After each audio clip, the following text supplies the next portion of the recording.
अक्षय ओबरॉय और खनक बुद्धिराजा की lead role वाली फिल्म एक कोरी प्रेम कथा में कुकड़ी प्रथा के नाम पर महिलाओं के शोषण दिखाया गया है।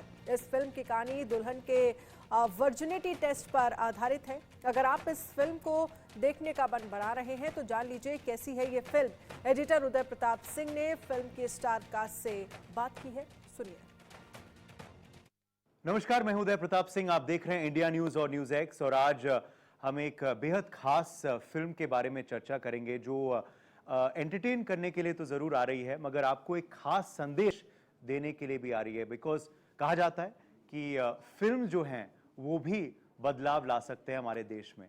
हमारे संग जुड़ रहे हैं फिल्म की पूरी टीम। एक ऐसी अदाकारा जिनको कोई भी परिचय की आवश्यकता नहीं है, पूनम ढिल्लों जी। पूनम जी वेलकम, बहुत बहुत स्वागत है आपका। एक ऐसी अदाकारा जिनके बारे में अब आप बहुत सुनेंगे क्योंकि ये उनकी डेब्यू है, खनक बुद्धिराजा, बहुत बहुत स्वागत है आपका। और फिल्म के कैप्टन ऑफ द शिप चिन्मय पुरोहित, आपका भी स्वागत है। पूनम जी, मैं आपसे शुरुआत करना चाहूँगा। कहा जाता है, जैसे मैंने शुरुआत में भी कहा, कि फिल्म्स जो हैं वो एक बदलाव का जरिया बन सकते हैं। तो क्या आपको लगता है ये सही है? क्योंकि कहीं ना कहीं एंटरटेनिंग वे में एक संदेश कई फिल्में दे जाती हैं जो ऑडियंस को सोचने को मजबूर कर देती हैं, विच दे डोंट गेट से if they got a message in school और थ्रू अ पॉलिटिकल अरीना। बिल्कुल सही कहा आपने। फिल्म्स एक एजुकेशन का भी माध्यम है, पर मुझे लगता है एक समाज का आईना भी है। जो ईवल, जो गलत काम सोसाइटी में हो रहा है वो दिखाने का एक माध्यम भी है और एंटरटेनिंग तरीके से, ताकि लोग इंटरेस्ट होके देखें। क्योंकि आप उनको लेक्चर देंगे ये गलत है ये सही है, people are very thick skin, नहीं सुनने को तैयार हैं। तो फिल्मों में ये चीज़ें, जैसे हमारी फिल्म में ये होल बिगनिंग से एंड तक नहीं है, ये स्टोरी के अंदर वोवन है। कैरेक्टर्स हैं जो बहुत पॉजिटिव कैरेक्टर हैं, पर हर पॉजिटिव के साथ कुछ थोड़ा नेगेटिव भी होता है। जैसे मेरा कैरेक्टर है, वो मानती है कि मैं सही कर रही हूँ, क्योंकि मैं भी और मेरे पेरेंट्स भी और हमारे गांव में ये जब से चल रही है प्रथा, तो इसमें तो कोई गलत है ही नहीं। तो ये वो खुद का, उसका माइंडसेट चेंज होता है, वो खुद कुछ चीज़ सीखती है और थ्रू अ न्यू जनरेशन, जो उसकी बहू है वो और एक सोशल वर्कर है, वो सब बताते हैं कि कैसे है। आप बोलते हैं कि एक औरत को प्रूव करना चाहिए कि वर्जिन है ऑन हर वेडिंग नाइट, और कैसे प्रूव करना है इस तरीके से, पर वो नॉन वर्जिन नहीं होते हुए भी she may not have blood on her. जो चादर, ये उनकी प्रथा ये है कि वेडिंग नाइट पे वो एक चादर देते हैं वाइट कलर जिसपे ब्लड स्टेन आना चाहिए to prove that she is a virgin. So there so many other reasons कि एक लड़की, शायद एक औरत नहीं ब्लीड करे, ये मेडिकली भी प्रूवन है और वैसे भी ये फैक्ट है। पर जो अनपढ़ लोग होते हैं उनको नहीं लगता, उनको लगता है यही एक वजह है कि उसका कैरेक्टर ठीक नहीं था, उसने पहले कुछ लाइफ में गलत किया होगा तभी ये ऐसी हुई है। फर्स्टली गलत और सही का ये जो हमारे एक्सेप्टेबल हो गया है कि this is wrong and this is right, it is also relative. एक कल्चर में सही है जो चीज़, दूसरे कल्चर में वो बिल्कुल ही गलत है। सो आई थिंक फिल्मों में एक चॉइस मिलती है कि आप लोगों को ये मैसेज दे सके, सटली दे सकें, एंटरटेनिंगली दे सकें, और समाज की जो ख़राब रस्में हैं उनमें सुधार लाने की कोशिश करें। सो हमारी फिल्म में भी बिल्कुल यही एक, और कहीं ना कहीं इनइक्वालिटी भी दर्शाता है। तो क्या ये भी एक वजह थी कि औरतों के लिए ही क्यों ऐसा हर चीज़ टेस्ट? ऐसे टेस्ट औरतों के ही होते हैं। Whether is checking your virginity, तो आदमी से तो कोई पूछता नहीं है। और ज़्यादातर इनफैक्ट एक आदमी if is had 10 girlfriends before wedding, तो उसको तो आज बहुत ही एक होनहार स्टड है, उसको तो बहुत है। पर एक लड़की का एक भी पहले कोई रिलेशनशिप हुआ है तो बोलते हैं पता है इसका एक बॉयफ्रेंड था, पता है इसका एक अफेयर था, तो उसके कैरेक्टर पे एक पूरा एक धब्बा लग जाता है। जैसे where is its brownie points for the boy, कि अरे वाह क्या अच्छा, उसको भी तुम घुमाए ऐसा करके बोलते हैं। Isn't it true? So it is sad but true. And I think एक औरत आजकल, she is capable of so many things. आप एक इतनी सी बात को लेके उसका पूरा कैरेक्टर डिसाइड नहीं कर सकते। शी आपका घर संभालेगी, आपकी फैमिली को सपोर्ट देगी, हो सकता है आपको अर्न करके भी दे, पढ़ी लिखी लड़की है तो she is going to be supporting the husband and the family, बच्चों को भी बड़ा करेगी। तो वो उनकी सब खूबियाँ देखिए ना। आप जो चीज़ नहीं दिख रही है उसको ढूंढने की कोशिश कर रहे हैं, जो दिख रही है उस पर आप फोकस करिए चीज़ें। बिल्कुल। कनक, मैं आपके पास आऊँगा। एंटरटेन कर रही हैं आप इस फिल्म के ज़रिए, एक संदेश भी दे रही हैं जैसे अभी पूनम जी ने बताया।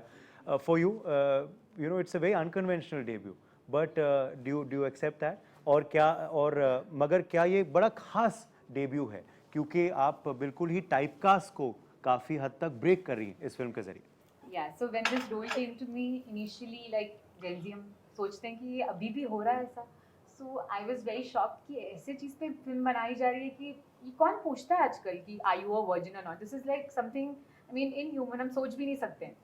But then when I researched about it तो पता चला कि अभी भी recent cases हैं.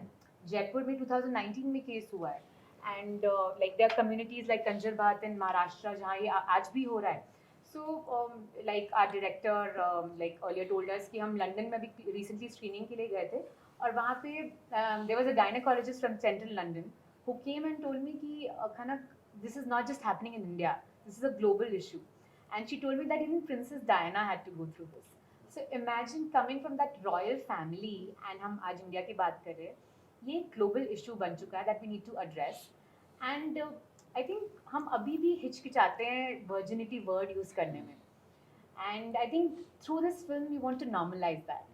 कि ये हम are you a virgin और ये question ही नहीं होना चाहिए. Gender inequality like ma'am said. I think वो अभी भी बहुत prevail कर रही है हमारी society में.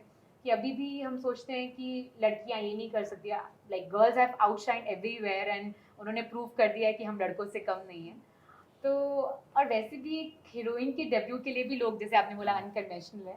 हम सोचते हैं कि लड़की एक अच्छे से रोमांटिक गाने से बाल उड़ेंगे और वो आएगी और लड़का उसको लेने आएगा.